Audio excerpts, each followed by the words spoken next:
Bismillahirrahmanirrahim.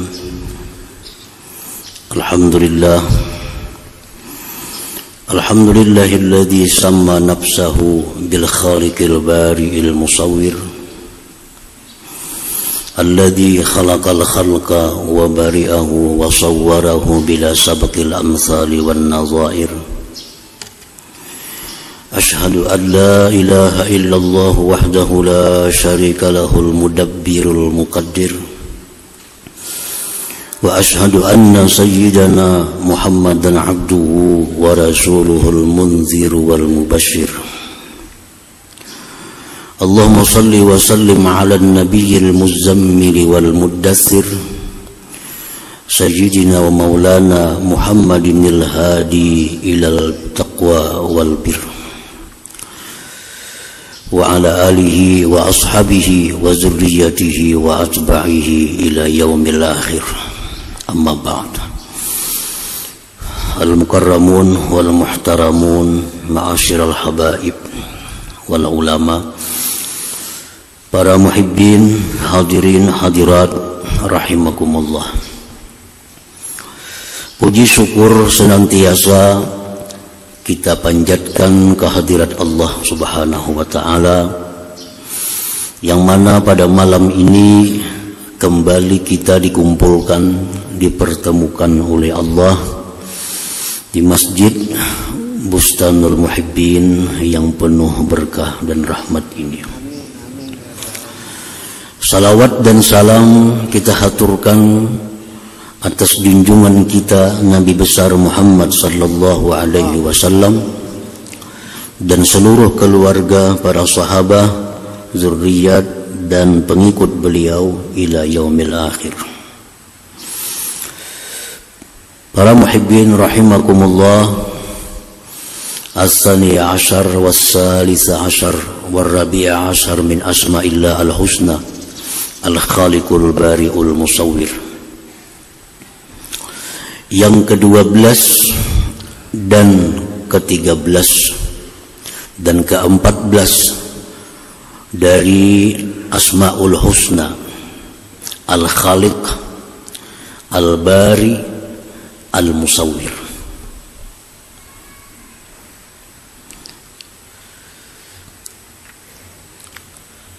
Dalil daripada tiga nama itu sebagai namanya Allah Subhanahu wa ta'ala di dalam Al-Quranul Karim. Allah Subhanahu wa ta'ala berfirman dalam surat Al-Hasyr, Wallahul khaliqul bari'ul musawwir. Al-Khaliq, Al-Bari, Al-Musawwir itu merupakan tiga nama yang dianggap mirip maknanya. Tetapi kata Imam Ghazali, itu bukan mirip dan masing-masing mempunyai fungsi. Al-Khaliq, Al-Bari, Al-Musawwir. Allah subhanahu wa ta'ala bi'atibari taqdiri hadhil umur yusamma al-khaliq wa bi'atibari al-ijadi min al-adam ila al-wujud yusamma al-bari wa bi'atibari taswiri hadhil umur yusamma al-musawwir. Maka Allah subhanahu wa ta'ala dengan memandang, mengiktibar, menetapkan untuk menciptakan sesuatu, maka dia dinamai Al-Khaliq. Dan dengan mengiktibar Allah mewujudkan sesuatu itu dari tiada kepada ada, dinamai Allah itu dengan nama Al-Bari. Kemudian membentuk sesuatu itu, merupakan sesuatu itu dengan rupa yang terbaik, itu disebut Al-Musawwir. Jadi apabila kita melihat suatu makhluk Allah, maka itu tidak terlepas daripada Al-Khaliq, Al-Bari, Al-Musawwir. Karena adanya seluruh yang di alam semesta ini itu merupakan mazhar atau penampakan dari nama Allah Al-Khaliq, Al-Bari, Al-Musawwir ini. Para muhibbin rahimakumullah. Fa idza qaddara Allah taala ay yakhluqal insana bi suratil khassah masala fa huwal khaliq. Apabila Allah Subhanahu wa taala menetapkan untuk mencipta manusia dengan sifat tertentu umpamanya, maka nama Allah itu adalah Al-Khaliq. Jadi Al-Khaliq ini hanya berupa ketetapan dari Allah untuk menciptakan sesuatu dengan sedemikian rupa. Allah menetapkan untuk menciptakan sebatang pohon dengan demikian. Itu ketetapan Allah menciptakan pohon tadi, namanya Al-Khaliq. Imam Ghazali dalam kitab beliau Al-Maqsidul Asna menjelaskan, untuk memudahkan paham, beliau bikin contoh. Padahal Allah itu maha suci daripada contoh. Cuma untuk mendekatkan paham. Andai kata kita membuat satu keputusan, membikin rumah dengan demikian. Nah, itulah Al-Khaliq. Al-Khaliq. Jadi hanya berupa satu keputusan untuk menciptakan sesuatu dengan demikian sifatnya, perhiasannya. Nah, disebut Al-Khaliq. Nah, kemudian apa yang diputuskan oleh Al-Khaliq tadi diwujudkan dari asalnya tiada, diwujudkan kepada ada. Nah, mewujudkan sesuatu yang asalnya tidak ada itu kepada ada, itulah Al-Bari. Al-Bari. Nah, sesuatu yang sudah diwujudkan oleh Al-Bari ini disusun, dirupakan, diperhiasi, itulah namanya Al-Musawwir. Potongan-potongan kita yang macam ini, nah itu Al-Musawwir. Ada rupa macam ini, ada yang hidungnya mancung, ada hidungnya macam itu Al-Musawwir. Dan itu yang paling terbaik ciptaan Allah untuk dia. Jadi segala sesuatu yang kita lihat di alam semesta ini itu merupakan hasil ketetapan daripada Al-Khaliq, diwujudkan oleh Al-Musawwir, dirupakan sedemikian rupa oleh Al-Musawwir. Jadi Al-Bari yang mewujudkan, Al-Musawwir itu yang membentuk rupanya. Para muhibbin rahimakumullah. Nah, oleh karena itu susunan Asmaul Husna ini sedemikian rupa disusun oleh Allah. Wallahul khaliqul bari'ul musawwir. Itu kan susunannya demikian dalam Al-Quran. Wallahul khaliqul bari'ul musawwir lahul asmaul husna. Nah, Allah itu Al-Khaliq, Al-Bari, Al-Musawwir. Itu memberikan satu isyarat kepada kita. Kalau hendak membuat sesuatu, rancang sesuatu itu, pikirkan sesuatu itu, lalu diputuskan untuk mencipta, untuk memperbuat atau meninggalkan. Ini supaya kita Al-Khaliq. Nah, rancangan yang sudah ditetapkan itu mesti diwujudkan,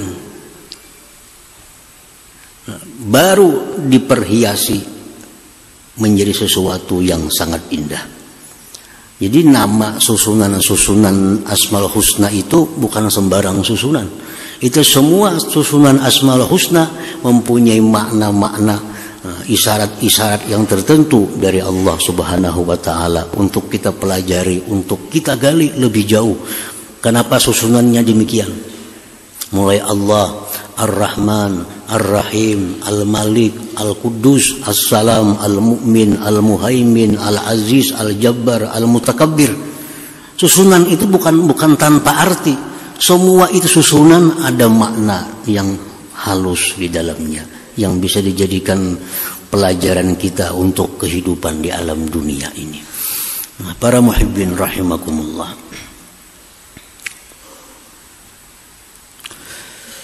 Faidza qaddara Allah Ta'ala ay yakhluqal insan bi suratil khassah masala fahuwal khaliq.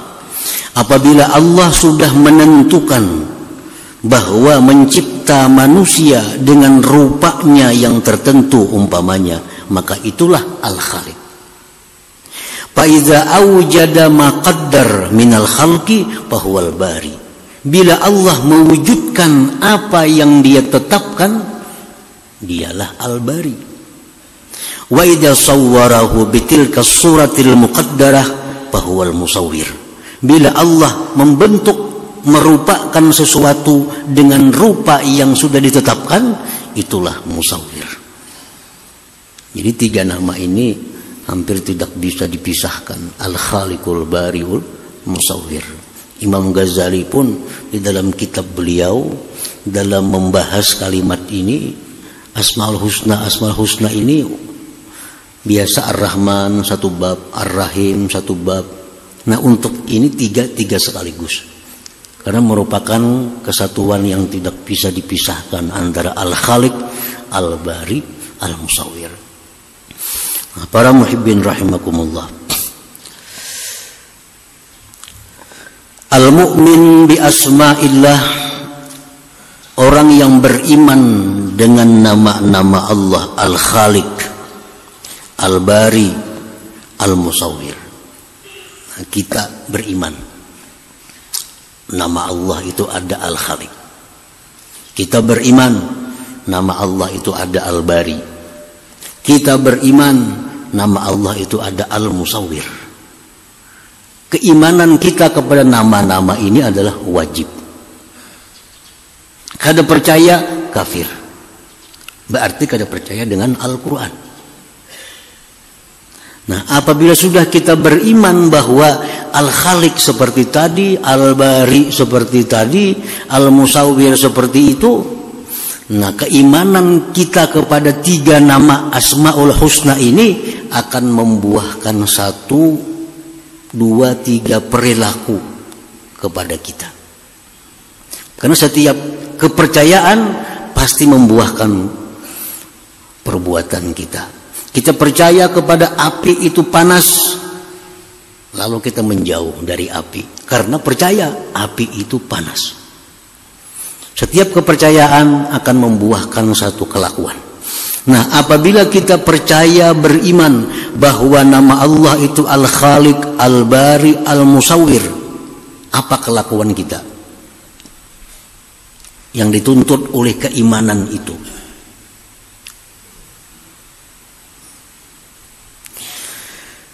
Ayyuqaddira fi'lat ta'at wa dzalika bihammiha.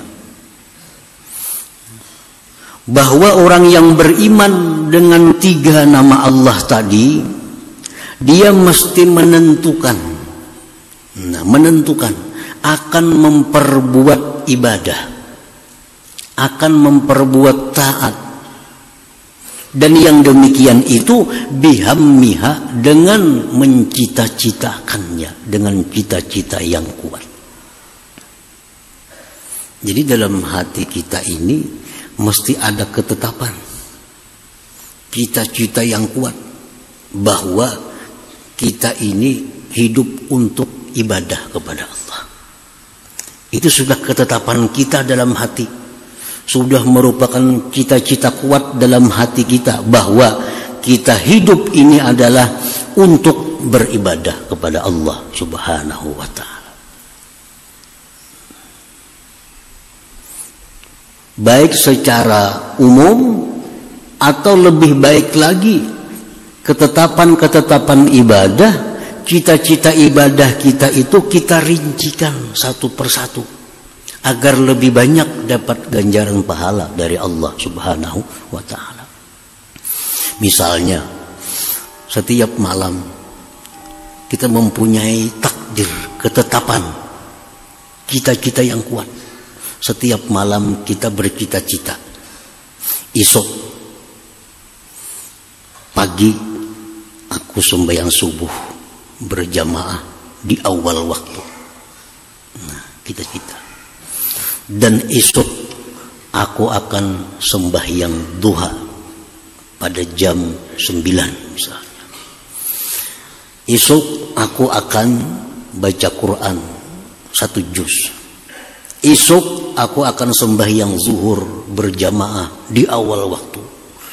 Besok aku akan sembahyang maghrib di awal waktu berjamaah. Besok aku akan bersedekah. Besok aku akan memberi makan orang. Nah, kita buat cita-cita, kita buat ketetapan-ketetapan kita untuk besok hari. Nah, dan lebih baik lagi ketetapan kita itu disertai, digantungkan dengan masyiatillah, dengan insya Allah. Lebih tambah lagi pahalanya.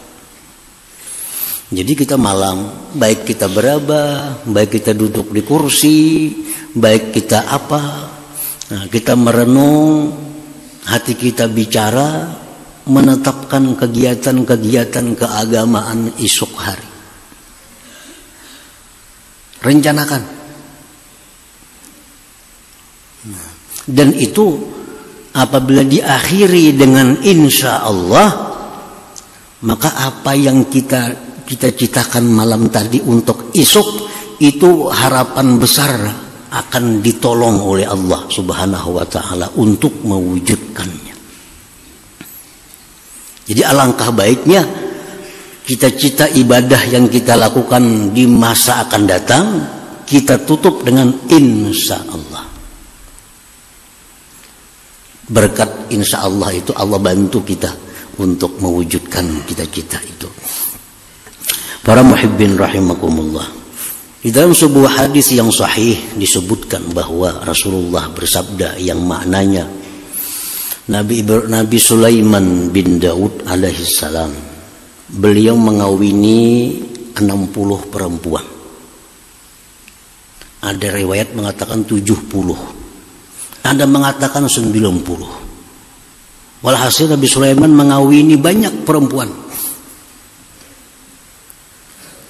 Apa alasan beliau kawin dengan banyak perempuan itu? Karena beliau punya cita-cita, punya niat. Satu orang istri akan melahirkan satu anak yang akan berjuang fisabilillah. Cuma waktu itu Nabi Sulaiman kada ingat mengucapkan insya Allah. Itu masalahnya, kada ingat mengucap insya Allah. Nah, waktu berjalan, semua Bani Sidin itu tamanang. Tamanang begitu napa mandul. Kada malah alang 90 bini mandul. Cuma satu yang bisa melahirkan. Yang lahir itu pun anaknya kada sempurna, hanya separuh tubuh, kada bisa apa-apa. Rasulullah SAW Nabi kita bersabda, memberikan komentar terhadap kisah itu. Ujar Nabi kita, andai kata Nabi Sulaiman itu mengucapkan insya Allah, maka semua istrinya akan melahirkan pejuang-pejuang fisabilillah. Jadi setiap kali kegiatan, rencana kegiatan kita ibadah, sangat dianjurkan dalam agama kita ditutup dengan insya Allah itu. Besok kita punya niat, malam ini punya niat, malam ini punya cita-cita yang kuat, malam ini punya ketetapan, esok sembahyang subuh, duha, sembahyang zuhur, berjamaah, memberi makan orang, bersedekah, berbuat macam-macam kebaikan, insya Allah. itu akan dibantu oleh Allah. Jadi kalau kita beriman dengan nama Allah Al-Khaliq, kita mesti menetapkan perbuatan-perbuatan ibadah kita, karena kita dicipta oleh Allah hanya untuk satu, ibadah kepada Allah Subhanahu wa ta'ala. Nah kemudian sesudah kita bercita-cita demikian, bukti iman kita kepada Al-Khaliq, sampai besok waktunya wujudkan ibadah yang kita citakan itu sebagai bukti iman kita kepada Al-Bari, nama Allah yang mewujudkan apa yang ditetapkan. Janji subuh sembahyang berjamaah, laksanakan. Pukul 9 janji sembahyang duha, laksanakan. Janji malam tadi membaca Quran 1 juz, laksanakan. Nah, semua cita-cita itu kita laksanakan. Nah, hadirin hadirat para muhibbin rahimakumullah. Jadi keuntungannya kita mencita-cita kebaikan itu, keuntungannya kita menetapkan satu kebaikan yang akan kita perbuat di waktu yang akan datang itu kita sudah dicatat oleh Allah satu kebaikan. Satu kebaikan. Dalam riwayat yang sahihah disebutkan Allah berfirman dalam hadis qudsi, paman hamma bihasanah, barang siapa yang memperbuat satu kebaikan, mencita-cita satu kebaikan, mencita-cita satu kebaikan, dan belum dia laksanakan kebaikan itu, kata baha indahu hasanatan kamilah, Allah tulis dalam buku catatan amal satu kebaikan yang sempurna. Belum lagi digawi, belum dilaksanakan, kita sudah dapat keuntungan satu kebaikan yang sempurna. Jadi itu keuntungan ibadah yang dicita-citakan dengan ibadah yang secara spontan. Ibadah yang dicita-citakan itu ada plusnya.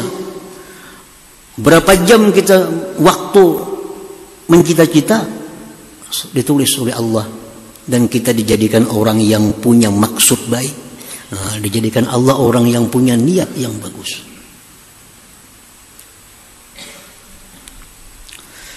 Nah kemudian sesudah dia wujudkan ibadah yang ditetapkannya sebagai bukti kepada iman Al-Bari, dia bikin ibadah itu dengan sebaik-baik ibadah. Jangan asal ibadah. Dia bentuk ibadah itu dengan rupa yang sebaik-baik rupa ibadah, sebagai bukti dia beriman kepada nama Allah Al-Musawwir. Jadi 3 macam itu. Tetapkan ibadah-ibadah yang akan kita perbuat. Sampai waktunya wujudkan ibadah itu. Yang ketiga, hiasi, perbaiki ibadah itu sehingga menjadi ibadah yang sangat baik di sisi Allah Subhanahu wa ta'ala. Para muhibbin rahimakumullah. Nah, bagaimana cara menjadikan satu ibadah itu menjadi ibadah yang bagus? Imam Al-Ghazali mengatakan, yang pertama, ibadah yang kita perbuat ini menjadi ibadah yang bagus bi ikhlasil amal, dengan mengikhlaskan amal. Ikhlas amal ini seperti apa? Ikhlas amal ini kaniyatil imtisal li amrillah ta'ala, seperti dia niat melaksanakan perintah Allah Subhanahu wa ta'ala. Sembahyangnya menjunjung perintah Allah, baca Qur'annya menjunjung perintah Allah, memberi makan orang lain menjunjung perintah Allah, silaturahmi menjunjung perintah Allah, menuntut ilmu menjunjung perintah Allah. Itu amal yang indah, yang bagus apabila kita ikhlasul amal, ikhlas dalam beramal. Nah yang kedua, supaya amal ibadah kita ini lebih indah lagi, al-ikhlas fi talabil ajr, ikhlas dalam mencari pahala, ikhlas dalam mencari ganjaran. Bagaimana ikhlas mencari ganjaran itu? kabtigha'i mardatillah, seperti menuntut, mencari keridaan Allah. Jadi kita beramal karena menjunjung perintah Allah dan mencari keridaannya. Mencari keridaannya. Termasuk dalam bab ikhlas mencari pahala ini, seperti dia minta ganjaran kadukhulil jannah, seperti masuk surga. Masuk. Aku sembahyang ini karena Allah dan supaya ke surga. Masuk dalam ikhlas talabul ajr. Atau yang lebih rendah lagi, dia beribadah itu menjunjung perintah Allah li salamatid darain, untuk selamat dunia akhirat. Itu masuk dalam ikhlas talabul ajr. Nah, jadi kita beribadah menjunjung perintah Allah dan mengharapkan ridhanya. Itu yang nomor satu. Itu amal yang sangat indah dalam pandangan Allah subhanahu wa ta'ala. Lebih indah daripada orang beramal karena mencari surga atau mencari selamat dunia akhirat. Walaupun itu baik, tapi lebih baik lagi kalau kita beramal mencari keridhaan, mengharapkan keridhaan Allah subhanahu wa ta'ala. Para muhibbin rahimakumullah. Yang ketiga, amal itu supaya lebih indah, lebih bagus, wa bi dzikri minnatillahi ta'ala, mengingat anugerah Allah. Nah, kita ini beribadah, kita ingat bahwa kita bisa beribadah ini anugerah Allah. Anugerah Allah, bukan dari diri kita, bukan dari karena ilmu kita. Bukan dari ilmu kita bisa beribadah, tapi kita bisa beribadah karena anugerah Allah. Nah, ingat itu. Jangan macam Qarun. Nah, Qarun itu alim, luar biasa alimnya, bahkan hafal Taurat dan paling hebat bacaan Tauratnya. Tapi Qarun ini kaya, dia merasa kayanya itu dengan ilmu pengetahuan yang ada pada dirinya. Dia lupa itu anugerah Allah. Akhirnya Qarun dan hartanya tenggelam. Karena ada ujub dalam dirinya, merasa itu dari dirinya sendiri, dari ilmunya, dari kehebatannya. Nah, jadi kita beramal, kita bisa menuntut ilmu, kita bisa berkumpul di sini semata-mata karena kita dapat anugerah Allah. Dapat anugerah Allah, dapat taufik hidayah Allah, dan kita dapat berkumpul di sini. Setiap ibadah kita ingat bahwa ini anugerah Allah. Nah, yang keempat, supaya amal itu lebih indah di sisi Allah, wa ta'zimi taufikillah, mengagungkan taufik Allah ini. Mengagungkan, kita ini merasa bangga, kita merasa untung bahwa kita ini bisa beribadah. Merasa untung. Kita dapat duit 1 juta, pasti ada merasa untung. Dapat duit 10 juta, pasti ada kita merasa untung. Nah, kita beribadah ini bisa lebih lagi hendaknya merasa untung dapat taufik dari Allah subhanahu wa ta'ala. Bila 4 hal ini kita sertakan dalam ibadah kita, maka ibadah ini bukan hanya sekedar ibadah, tapi merupakan ibadah yang dirupakan dengan rupa yang sangat indah di sisi Allah subhanahu wa ta'ala. Para muhibbin rahimakumullah. Jadi itulah buah iman terhadap nama Allah Al-Khaliq. Kita atur, kita rancang, tetapkan ibadah-ibadah yang akan dikerjakan. Buah iman kepada Al-Bari, kita wujudkan ibadah yang sudah ditetapkan. Buah iman kepada Al-Musawwir, kita baguskan ibadah yang sebagus-bagusnya di sisi Allah subhanahu wa ta'ala. Mudah-mudahan Allah memberikan hidayah kepada kita. Amin ya rabbal alamin. Ila hadratin Nabi sallallahu alaihi wasallam. Al-Fatihah. Iyyaka na'budu wa iyyaka nasta'in. Shiratal ladzina an'amta 'alaihim ghairil maghdubi 'alaihim waladdallin.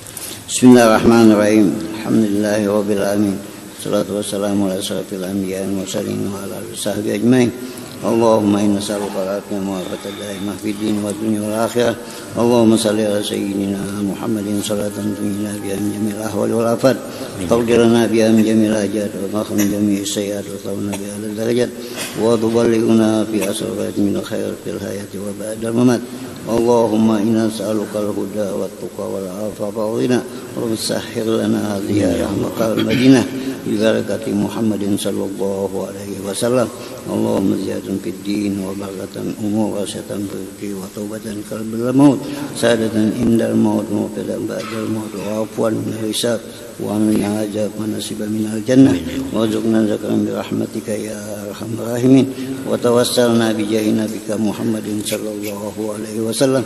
Rabbana hab lana min azwajina wa dhurriyyatina qurrata a'yun waj'alna lil muttaqina imama. Rabbana taqabbal minna innaka tasmi'ul du'a innaka antat tawwabur rahim. Rabbana atina fid dunya hasanah wa fil akhirati hasanah wa qina adzabannar. Sallallahu ala sayyidina Muhammadin wa ala alihi wasallam. Alhamdulillahi rabbil alamin. Ya yarjun minhu syafa'atan sallu alaihi wa sallimu taslima. Allahumma salli wa sallim.